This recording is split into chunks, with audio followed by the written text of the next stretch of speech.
Hey everyone, and welcome to my channel. Today I'll be reading a multi-character experience by Gingerfluid Insomniac on Tumblr. So let's get into it. Kaeya. Yeah, if he knows them, then he will subtly tell them that even though he's the captain of the knights, he's more than willing to dirty his hands and take care of personal matters. If he doesn't, then they'll be acquainted soon. They get the message. Or if they don't, well, who would knowingly challenge Kaeya Breach? If you don't have a place to stay since you lived with your family, you're staying at his place if you're comfortable. And he will make sure that you feel safe and heard. If you do, then expect him to stop by as much as he can to check up or hang out with you. He's not around as much as he wants to be, since he has so much work, but he does ask others to help him with that, and he's sure happy to skip or dodge work if he can without getting caught. Lisa's always more than happy to drag you to the library, where Kaeya can work and talk with you, and be with you. After all, Lisa's not one to say no to a break. He will try his hardest to undo the brainwashing that your family has done, and expect none to stop reassuring and positive affirmations. Even if you tell me no what he means, he's just going to keep going because you deserve all the love in the world. If anyone disagrees with him or tries to insult you, then there's going to be a scene, or at the very least, they'll receive some death stares. Diluc, no one messes with him, or his partner.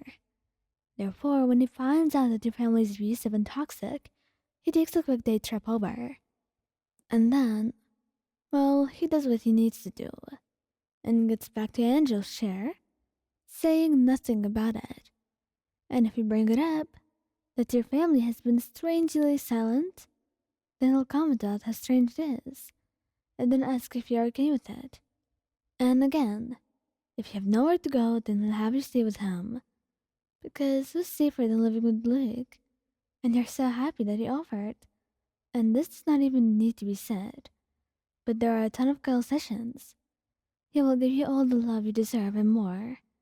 Sometimes he'll even say positive affirmations, but he believes actions speak louder than words.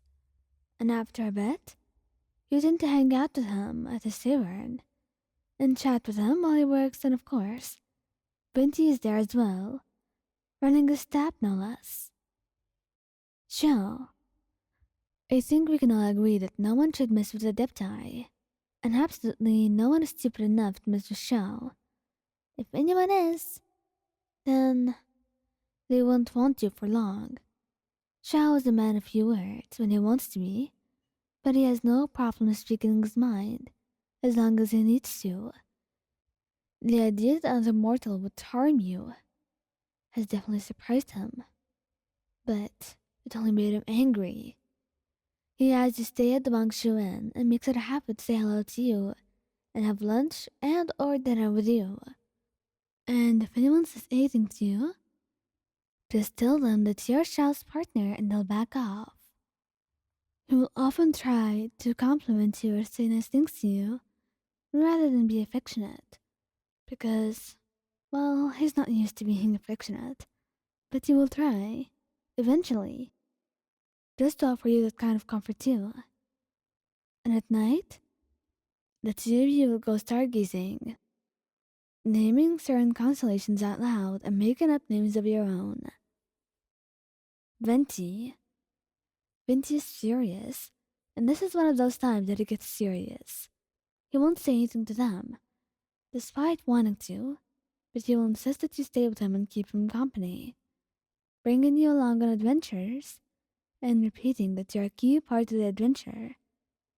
He uses words and songs to convey how amazing you are, and how much he loves you, and how wrong your family was.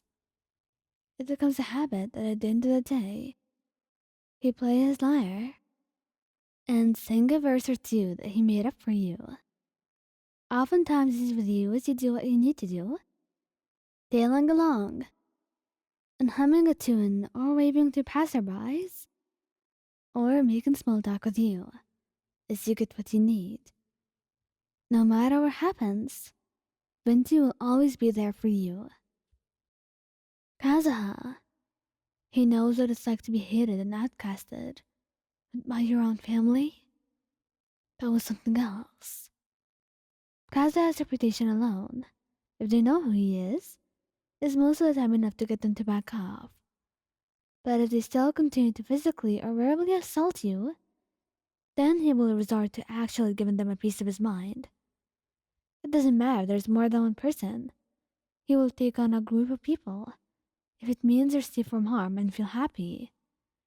Whether or not you tell him, or he finds out by other means, he will comfort you and tell you how proud he is because you're so strong and you survived in such a harsh environment. He's also likely to get Beta involved if you're okay with it, but when she hears about it, she's doing her part without convincing and is always open to talk and vent to about the bullshit that your family had made you put up with and what they've done to you. Scaramouche. Don't think he won't find out because he will.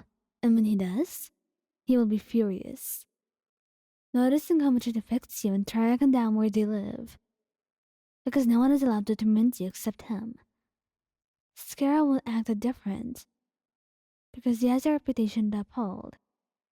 And he would never be caught being soft. But you can tell he's softer when he talks or interacts with you. Checks in if you're okay after a talk or letter from your parents. And make sure that your mind is never on them when it doesn't need to be. Once he finds them, he will say that he's been assigned a mission. And that it won't take long. And actually just goes to Childe and asks him to watch over you just in case. And when he got back, he was in a much better mood and your family would not be bothering you anytime soon. Helping your mind drift from the nasty thoughts your mind prodded you with about how your relationship with your family was, to how he would always be by your side and never hurt you intentionally. Childe, as someone who prides himself on protecting and being their first family, he's beyond furious as not having it. Childe assures you that you belong to his family now. From then on, he begins to shower you with affection and cuddling you and complimenting you, telling you he loves you whenever he was able to. And now the first part of his plan was complete, all he had to do was the second. Take an errand during his normal work day, and finding your family just to scare them into not bothering you again, using his place in the factory to assure that he's serious. And he comes back to you, teasing you how beautiful you are, and how he doesn't deserve you, flustering you yet again. Thoma, he probably finds out through the grapevine, and someone tells him because they're worried about you. So they tell your lover. He's no stranger to toxic family members and knows how harmful it can be. So when he finds this out, he uses his contacts and reputation to talk to them nicely, making sure they know that he can very well make their lives hard if he wanted to. But just this once, and he'll play nice. You may or may not know the difference, but if you bring it up, or ask him if he heard or did anything, he will deny it, and say maybe something just came up. He makes sure you know that you're perfect and amazing, just the way you are, asking you to help with the tasks to get your mind off of it. And yeah, even though you could do them alone, where's the fun in that? Now he gets to praise you and how good of a job you're doing. Having his lover around while he works motivates him more to finish early so that you could cuddle together tonight.